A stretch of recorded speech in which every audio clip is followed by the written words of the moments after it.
Sebenarnya cinta itu apa sih? Bagaimana cinta itu kok dari mata turun ke hati, sedangkan kita nggak pernah melihat wajah Rasulullah. Cinta itu adalah ungkapan. Cinta itu harus diungkapkan dan tidak boleh tidak ungkapkan. Weting Trisno jalaran soko ora ono liya, ono aja nedok kan. Ketika kita berani melangkah ke jenjang pernikahan, Allah pasti ngasih rezeki ke kita. Ibaratnya gawe apa pangeran nyuwek cangkem nek gak dipakani, gawe apa pangeran nikah nek makhluke nek gak diopeni.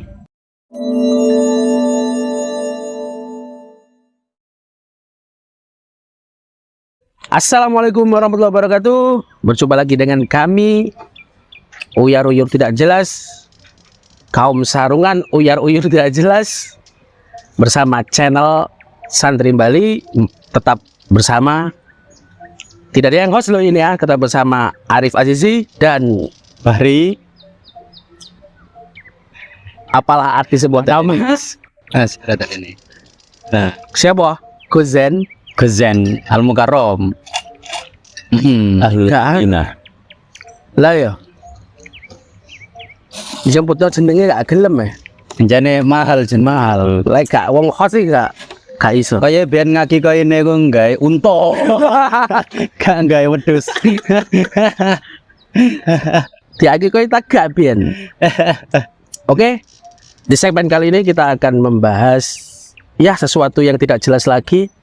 Mungkin lanjutan dari segmen yang kemarin ya, episode pertama, yaitu Yang penting kan kita ruyung-ruyung, masalah yang dibahas itu ya tetep gak jelas kan ngene. meskipun gak jelas ya tetap kita bahas saja. Iya.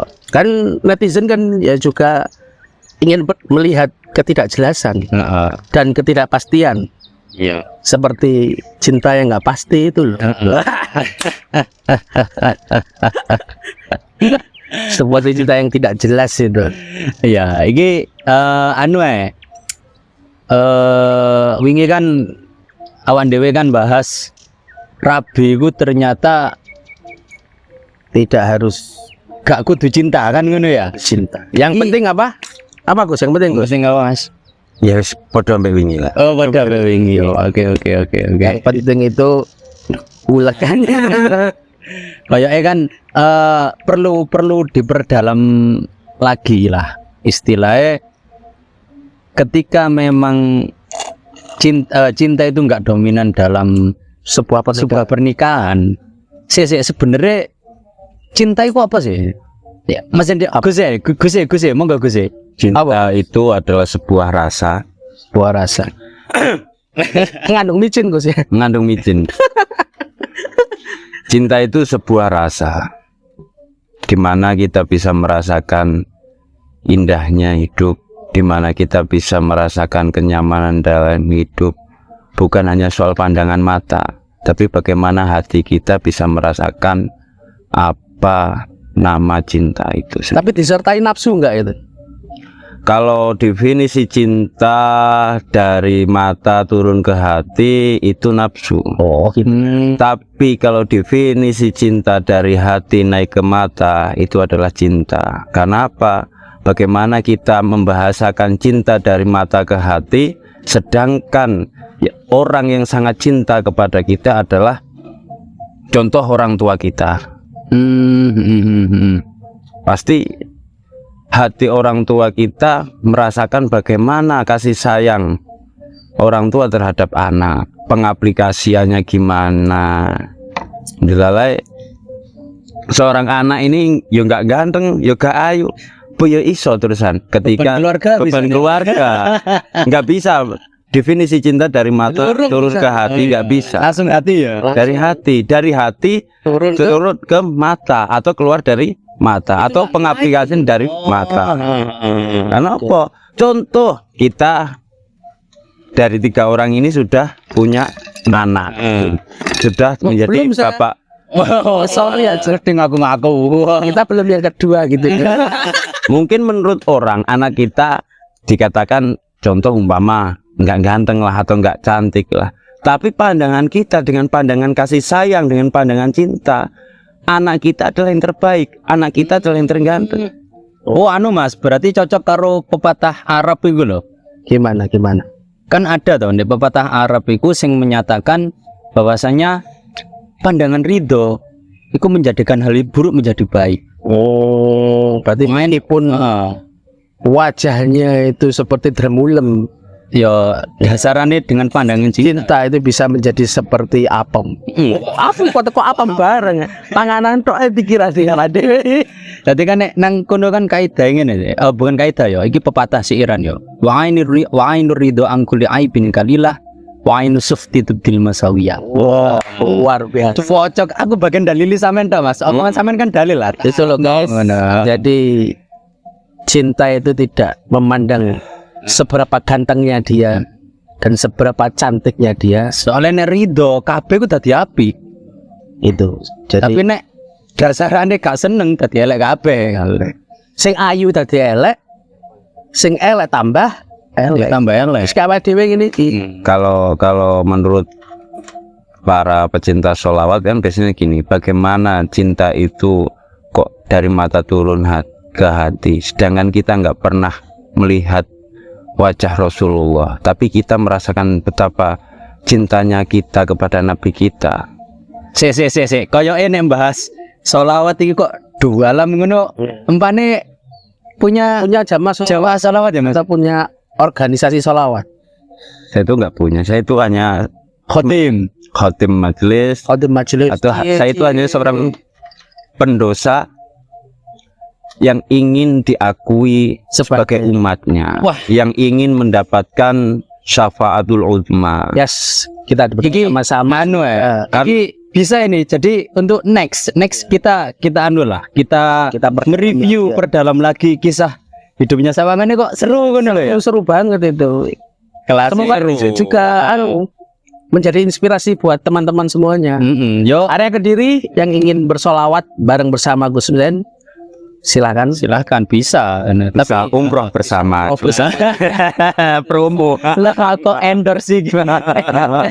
Tapi tenang, nanti kalau umroh kan kita tetap diajak bersama ya Gus ya, jangan sampai sendirian. Boleh minum Gus ini. Boleh. Dan cinta biasanya beda lele. Seorang yang mencintai akan selalu menyebut nama. Oh, iku man ahabba syai'an fa aktsara dzikruhu. Bagaimana kita mencintai Allah, kita selalu berzikir kepada Allah. Bagaimana kita mencintai Rasulullah, kita selalu bersolawat. Ya itulah. Juga bagaimana kita mencintai istri kita. Apakah kita itu Apa ya? menyebut dia? Enggak. Oh enggak. Bagaimana kita mendoakan pasangan kita, bagaimana kita mendoakan anak-anak kita mendoakan sahabat-sahabat kita mendoakan keluarga kita, itulah disebut namanya cinta. Tapi ini urusan cinta. Saya itu pernah membaca di suatu kitab, katanya cinta itu masih mubham. Mubaham iku piye? Mubaham iku. Katanya kok Kayak istilah mubaham barang gitu. Aku kan yo. kok bukan mubham. Cinta itu mujmal. Oh, mujmal. Mujmal apa mubaham iki situ? Mujmal. Oh, mujmal. Oke, mujmal. Lanjut. Jadi ngarepe podo mime kan aku ya bingung, wis biasa. Kesanyaran kan yang ngene kira. Lanjut. Cinta itu mujmal. Terus Cinta itu mujmal. Jadi karena cinta itu mujmal, jadi ya yuftakiru lil bayinat. Nanti masih membutuhkan kejelasan, kepastian. Iku lek pernah sih aku membaca, kejelasan itu yang bagaimana itu?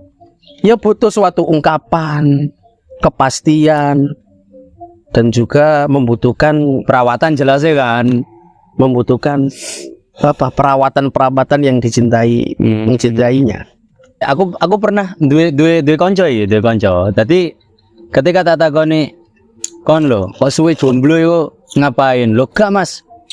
Mantanku ku akeh. Mantan kuane itu mantan pacar apa mantan? Lah ternyata dia mendefinisikan cinta dan menjadi mantan itu ketika ngene. Ndelok cewek ayu, wah aku seneng karo iko, dadi pacarku iku. Oh, Lah meneh wis gak ketemu dadi mantan. dari mantan. Ala ya itu ya mending lah, kan sesuai konsep Islam berarti. Jenenge mengagumi, mengagumi dan rasa mencintai itu beda. Itu kan bahasa guyonan berarti. Anggap aja ketika kita ketemu orang terus seneng, anggap aja itu adalah pacar. Ketika Terus menyikapi gini, kalau dalam Islam sendiri kan mengenai jenjang untuk pernikahan lah ya itu kan? loh. Sebelum Dan kita kan tidak boleh pacaran kan? Nah, ya jelas kan dalam Islam tetap nggak boleh pacaran. Biar Nggak bagaimanapun ada kan pacaran secara syar'i, nggak ada kan ya? yo istilah bocah-bocah wae. Jangan nom-nom tok iku. Nom-nom tok ben gayane pacaran syar'i ya ada berisik. Tadi sing ono itu pernikahan Syar'i jelas. pernikahan biasa gak ono ya, onone syar'i tok ya. Yo syar'i lah, heeh. Pernikahan itu pasti syar'i kan. Ayo, Apa meneh nikah mutah enak iku. ayo. Jangan sampai menunggu pacaran, tapi langsung saja. Coba menunggu pacaran sih. Nunggu pacaran itu sing Ya gak oleh menunggu pacaran. Lagi artinya kita senang kepada orang itu kemudian kita pacari terlebih dahulu. jadi tetap langsung dihalalkan. Iya, langsung diungkapkan. Karena saya pernah membaca filosof Khalil Gibran ya. Cinta itu adalah ungkapan. Cinta itu harus diungkapkan. Dan tidak boleh tidak ungkapkan. Karena kalau tidak diungkapkan berarti dia cinta kepada dirinya sendiri. Tapi nek secara Islam kan pengungkapannya kan harus secara Iya, seragam. Artinya ya dilamar itu kan termasuk pengungkapan. Berarti yang dijelaskan di kitab itu tadi butuh apa? Muftakirun ilal bayinat. tetap Berarti membutuhkan penjelasan, komitmen. Seperti yang Gus tadi ada kejelasan, komitmen, ada pengungkapan. Kopil itu misalnya. Berarti bukan termasuk pengungkapan dari sebuah cinta. terus pertanggungjawaban. Dan Jelas nih. pertanggungjawaban. Jadi kita itu jangan mau jawab tok tapi gak gelem Nanggung. itu loh Gus. Gimana menurut Anda? Orang laki-laki tidak dituntut untuk setia, tapi dituntut untuk bertanggung jawab. Iki Itu loh. mesti dalil wayo iku mesti ya. Enggak, beda. Oh gitu ya. Tapi Kalau kalau hanya setia akeh tunggale. Nganggur tok, tapi rasa tanggung jawab terhadap keluarga, rasa tanggung jawab terhadap istri itu sudah melingkupi. oke. Sudah melingkupi. Iya, Mas. Ya, Makanya kan sudah melingkupi kesemuanya. Syaratnya wayo kan adil kan cara dibahasakan kan ya dia harus bertanggung jawab secara zahir batin kan. Iku Berarti bukan Iku setia. next time, iku next time. Bahas wayo iki kapan menarik untuk saat ini. Iya. Bahannya kurang tak buka. Ayo makanya dalam pengungkapan sebuah cinta itu berarti harus disertai dengan apa namanya, kalau dalam syariat itu apa lah ya apa kalau syariat iya, saya itu tanya saya itu Aduh. mengungkapkan cinta dalam syariat itu Ya kan tetap kemang butuh komitmen, butuh sebuah pertanggungjawaban, sebuah banyak lah tadi yang Kenapa kok bahasannya komitmen? Kenapa kok bahasannya itu apa? Tanggung jawab. Karena hati seseorang itu mudah berubah. Hati ibarat itu- apa itu? Ontong. Ya. hati itu apa bahasa Arabnya kan kolbun itu kalau bahasa Indonesianya apa yo malik ya molak-malik secara arti. hati molak malik. Nanti makanya hati nawe dewe iki ya biasa lah kalau molak. Yo kan sesuai dengan pepatah Arab kan sumyal kolbu kolban kita kolubiha kan. Nah, hati itu diistilahkan kolub kan alasannya takolub. Sanubarius Syakli cara nang ngriti kan ono Isu dele sore tempe kan ngono. sing Sanubarius Syakli sing Makanya ngolah malih. Nengone atahiyat kan ya muqallibal qulub sabit qalbi ala dinik. Apa itu artinya? Wahai zat yang membolak-balikan hati, tetapkanlah hatiku kepada agamamu. Allah. Ternyata Begitu juga bisa diaplikasikan dengan sebuah komitmen. komitmen dalam Komitmen pernikahan. dalam pernikahan, komitmen dalam berkeluarga. Terus komitmen dalam berteman nih ada nggak kira-kira? Yo ada. Tapi kok saya itu punya teman ya, sukanya itu memakai dalil al-adatu muhakamah. Jadi tidak ada komitmen dalam pertemanan. Kudune sampean iso jawab. Oh, adat itu bukan syarat kok. Oh iya, syarat sah. iya bukan syarat. Jadi ketika ada ditinggalkan itu ya nggak masalah kan. Oh, nggak ada apa-apa. Ini kira-kira kan belum dibayar. Berarti tidak harus adat kan ya. Oh, siap. Ibarat sebuah perjuangan tidak akan berhasil ketika tidak ada 4 karakter. Apa ya? Untuk di perjuangan Rasul Satu DC. pertama ada Sayyidina Utsman bin Affan. Sayyidina Utsman mengindikasikan Beliau adalah sahabat yang paling kaya. Bagaimana memperjuangkan agamanya Allah. Dia memperjuangkan dengan hartanya. Ada yang pintar seperti Sayyidina Ali. Ya, Dia membantu Rasulullah untuk berjuang dengan keilmuannya. Sponsorshipnya lah. ya. Sayyidina Utsman itu sponsorship ya. Terus Ada Sayyidina Umar. terus Anda Sayyidina apa yang tempatnya di sini? Pengungkapan, Bukan mengibaratkan. Oh, loh. Ini kok rasanya enggak enak. Tapi katanya plus per karakter itu harus pas. Aku katanya plus. gak enak cara tiap hari Abu Jahal ya. Iya, ditanya gerombolan. Oke. Jadi mengenai tadi ya, jadi sebenarnya untuk sobat-sobat muda yang ingin menikah, sebenarnya kalau memang sudah ada kemantapan, ya wes, lama. Yang penting sampean tanggung jawab. Cinta itu nomor sekian. Kan pepatah cinta itu bukan modal utama. weting trisno jalaran saka ora ono liya, ono ne bojone tok kan. Soalnya saka ora ono liya. Ono ne bojone tok dadi akhirnya trisno kan ngono. Nah, untuk kemudian masalah mengenai untuk pertanggungjawaban, lanang ya kudu tanggung jawab kan gitu Mas ya. Jadi komitmen kan nggak harus dari laki-laki, semuanya. Ya, dari dua belah pihak. Dari dua belah harus sama-sama berkomitmen. Komitmen. Termasuk laki-laki berkomitmen untuk keluarganya, keluarga. si istri juga berkomitmen untuk suaminya kan ngono. Itu loh. Jomblo, kalian harus berkomitmen ketika akan mencintai seseorang. Tapi nek kate rabi kok alasan ganti duwe, iku iki kayaknya perlu dibahas iki. Jomblo-jomblo sing Jomblo-jomblo sing model-model wajah-wajah kere ya. yo nek istilah kasare kan jomblo-jomblo Sing bayaran di bawah UMR. iku kantong tinggi. Terus Sama seperti kita. takut untuk menikah iku gimana sih? Sama sih Gus, gimana Gus? Bukan takut. Dia itu takutnya bukan takut untuk menafkahi, tapi takut kehilangan sebuah kebebasan. Kebebasan dalam hal apa? Ini wis cek, kurung rapi kan bebas.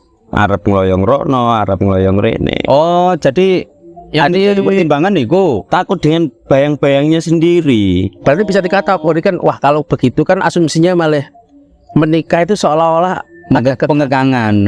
Jadi ada Makanya banyak para mubalek, para kiai menjelaskan nikah itu nikmat. Kenapa kok ditambahi nikmat? Padahal jelas nikah itu nikmat. Seperti halnya soda. Kenapa soda kok ditambahi gembira barang? Padahal soda gembira ya wis membuat orang yang minum akan bahagia. Minimal adem lah.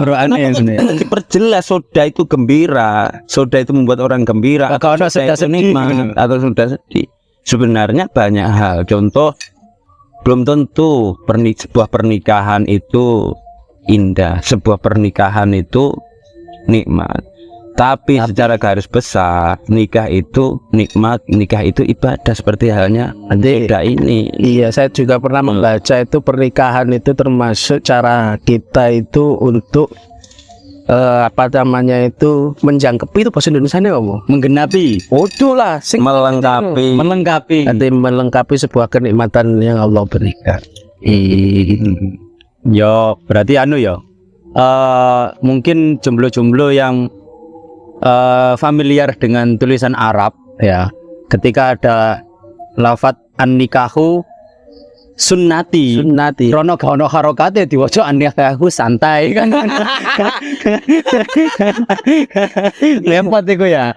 Hati-hati. Tapi ngomong-ngomong soal pernikahan, Gus Zain ini nikah umur berapa ini? Iya, nikah umur berapa sebenarnya? Dua-dua saya. Dua. Waktu itu istri usia 17. 17. Wah, usia 17 itu termasuk melanggar Enggak.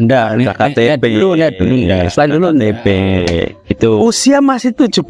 22 sama 17 Gus ya. Kamu keyakinan seorang santri.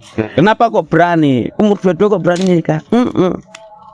Karena saya tahu ketika kita berani melangkah ke jenjang pernikahan, Allah pasti ngasih rezeki ke kita. Ibaratnya gawe apa pangeran nyuwek cangkem nek gak dipakani, gawe apa pangeran nikahne makhluke nek gak diopeni.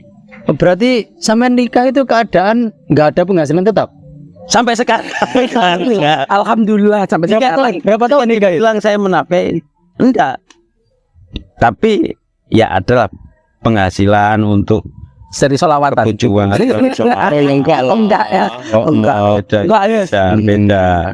Kalau Solawatan sama pengabdian. sampean Mas Arif, nikahnya usia berapa? Saya nikah itu sekitar umur 25. Istri Istri umur 18 saya. keberapa? Tapi menafkahi kan? Iya, kalau dikatakan menafkahi juga enggak sih. Oh enggak ya. Karena Sana yang menafkahi orang tua. kalau menafkahi juga enggak. Tapi alhamdulillah saya yakin karena dulu guru saya itu pernah dawuh.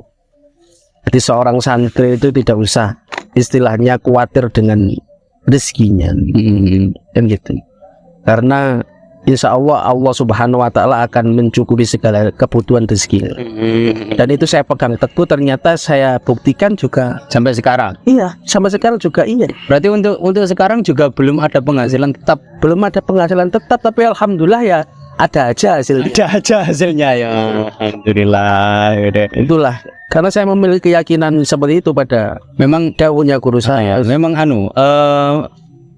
Mbah Yai almarhum Mbah Yai Fuad. Oh, bukan bukan.